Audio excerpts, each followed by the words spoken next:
Halo, selamat pagi, siang, sore, atau malam untuk semuanya.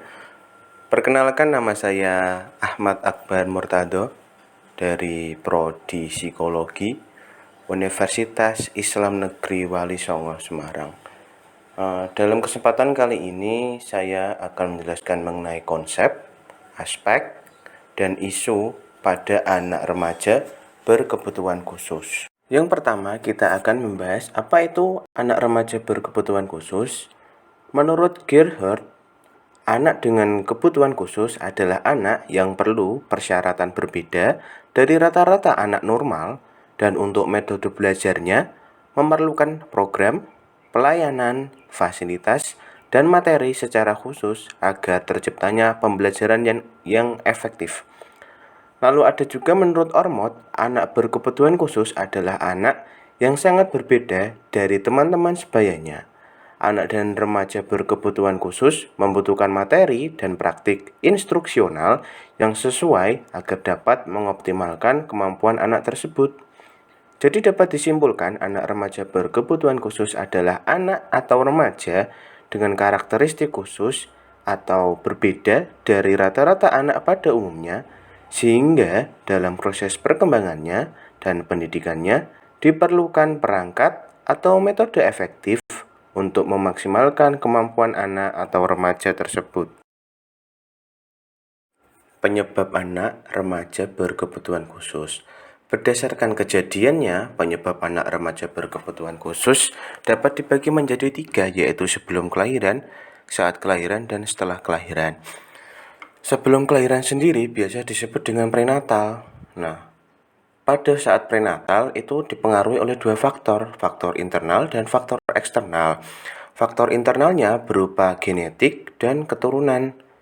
Sedangkan faktor eksternalnya berupa bisa ibu mengalami kecelakaan, nutrisi akibat makanan yang dikonsumsi, atau obat-obatan yang dikonsumsi, serta akibat radiasi tanpa sengaja. Adapun hal-hal yang dapat menyebabkan terjadinya kelainan pada masa prenatal. 1. Infeksi kehamilan.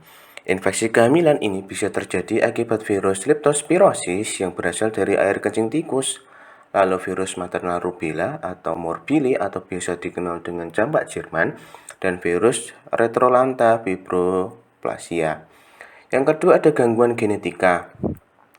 Gangguan genetika ini dapat terjadi akibat kelainan kromosom, transformasi yang mengakibatkan keracunan darah atau toksainia. Lalu yang ketiga ada usia ibu hamil, di mana usia ibu hamil dapat berisiko juga. Yang pertama adalah karena ibu hamil terlalu muda, berkisar usia 12-15 tahun, dan berusia terlalu tua di atas 40 tahun.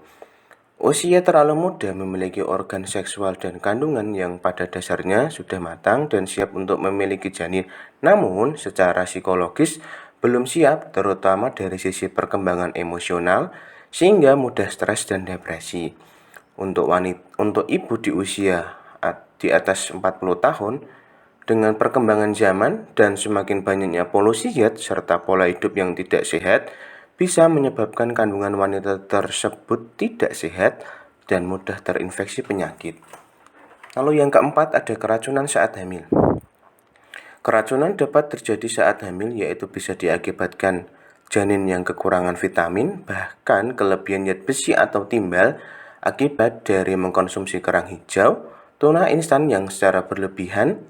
Selain itu juga dikarenakan penggunaan obat-obatan kontrasepsi ketika wanita mengalami kehamilan yang tidak diinginkan dan percobaan abortus yang gagal. Lalu yang kelima ada penyakit menaun seperti tuberkulosis.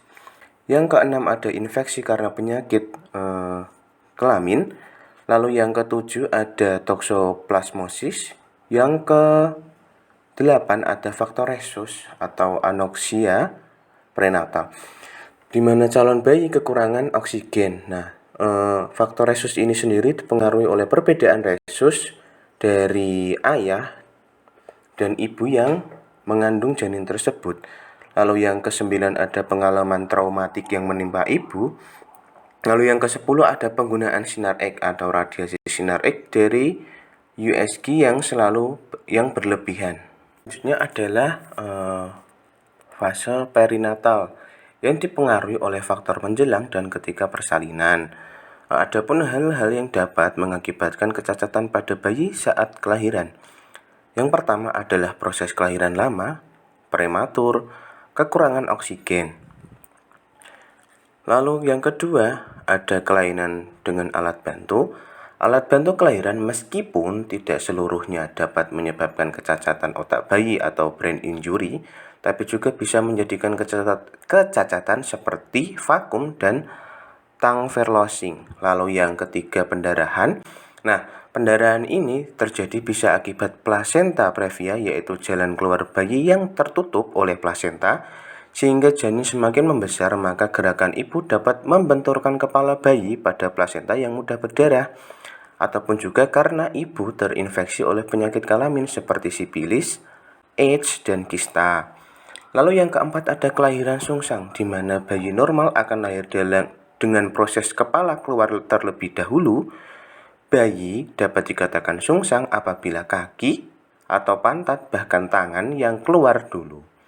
Ibu bisa melahirkan bayinya secara sungsang tanpa alat bantuan apapun, namun ini sangat berisiko pada bayi menjadi cacat karena kepala yang lebih lama dalam kandungan. Bahkan berisiko kematian pada bayi tersebut. Lalu yang kelima adalah tulang ibu yang tidak proporsional atau bisa disebut disproporsi cephalopelvic. Ibu yang memiliki kelainan bentuk tulang pinggul atau tulang pelvik dapat menekan kepala bayi saat proses kelahiran. Hal ini dapat dihindari dengan melakukan operasi caesar saat melahirkan. Selanjutnya adalah fase pasca natal. Pasca natal adalah perkembangan bayi yang setelah dilahirkan sampai usia berhentinya perkembangan atau sebelum 18 tahun. Nah, adapun hal-hal yang dapat menyebabkan kecacatan pada masa pasca natal. Yang pertama yaitu penyakit infeksi bakteri TBC, virus meningitis atau enkefalitis, diabetes mellitus, penyakit panas tinggi dan kejang gedang atau yang biasa dikenal dengan staph, radang telinga atau otitis media, malaria tropicana. Nah, penyakit tersebut adalah penyakit kronis yang bisa disembuhkan dengan pengobatan yang intensif. Namun, jika terkena pada bayi, maka dapat menghambat pertumbuhan dan perkembangan fisik dan mental anak karena terkait dengan pertumbuhan otak di tahun-tahun pertama kehidupan atau usia golden age. Yang kedua adalah kekurangan zat makanan. Gizi dan nutrisi yang sempurna sangat dibutuhkan bayi setelah kelahiran. Gizi tersebut dapat diperoleh dari ASI di 6 bulan pertama dan makanan penunjang dengan gizi seimbang di usia selanjutnya.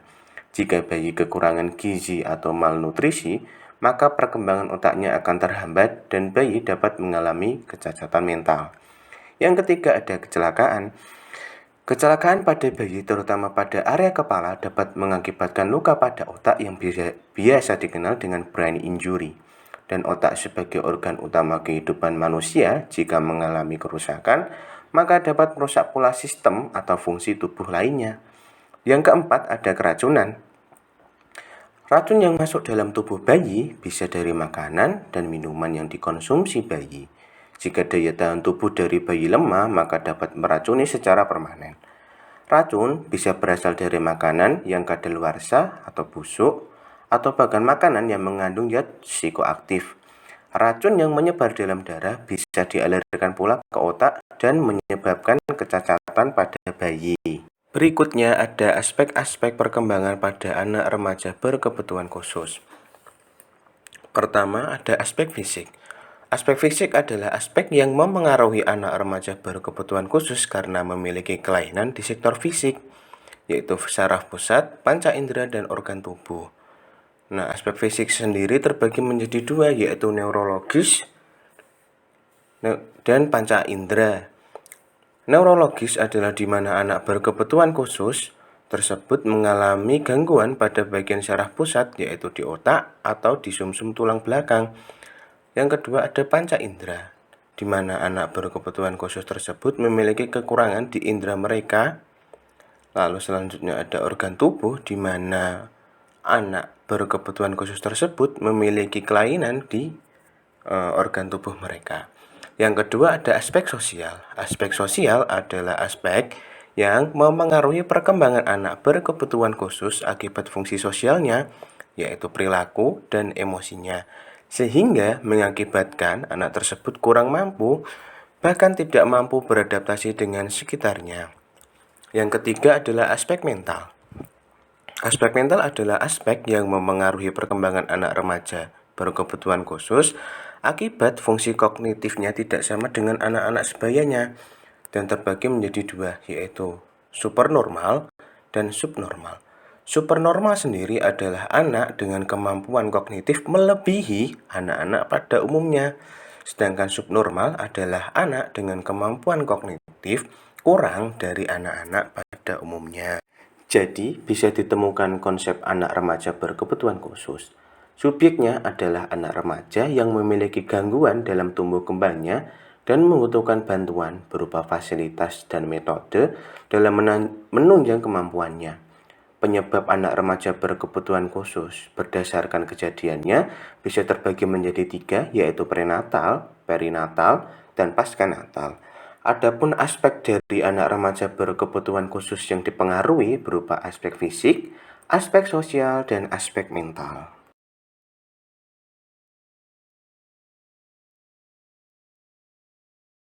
Selanjutnya, kita akan membahas isu-isu pada anak remaja berkebutuhan khusus. Secara umum, yang membedakan anak tunarungu dan anak normal adalah kemampuan mendengarnya, kemampuan kognitif, sosial, emosional, dan bahasa sebenarnya tidak memiliki perbedaan jika sejak usia dini sudah terekspos dengan bahasa. Tetapi karena anak tunarungu tidak bisa mendengarkan apa yang orang lain sampaikan, sehingga kemampuan berbahasa dan bicara menjadi masalah utama. Hal ini kemudian memengaruhi kemampuan sosial anak yang cenderung sulit untuk memulai komunikasi dengan teman-temannya yang tidak memiliki ketunarunguan. Adalah isu mengenai anak remaja berkebutuhan khusus, yaitu tunarungu. Selanjutnya kita akan membahas autisme pada masa pubertas.